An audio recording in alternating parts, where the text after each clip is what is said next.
تو کتنے دن لگے آپ کو وہاں سے کراچی پہنچنے میں؟ 12 دن. تو رستے میں انڈین نیوی سے کوئی سامنا نہیں ہوا؟ نہیں، سامنا ہوا، لیکن بات یہ ہے کہ کچھ ہم نے پریکٹس کی کہ نام شپ کا چینج کر دیا تھا اور نیا پینٹ کر دیا، چائنیز نام رکھا.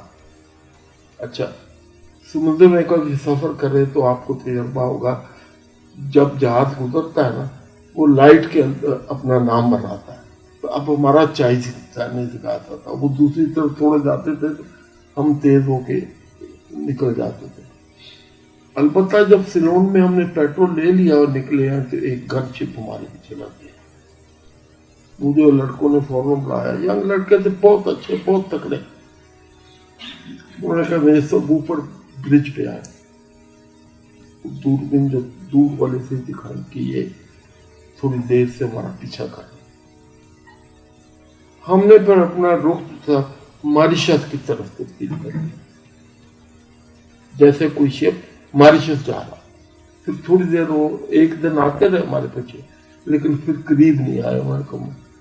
تو پھر ماریشس میں جب ہم کراچی کے برابر پہنچے پھر کراچی کو ٹرن کیا.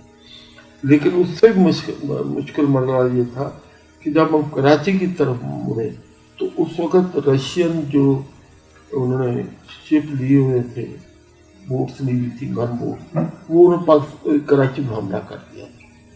اب ہم کوئی وہ ہمارے پاس نہیں تھا ایسا کچھ ان سے کمیونیکیٹ کرتے.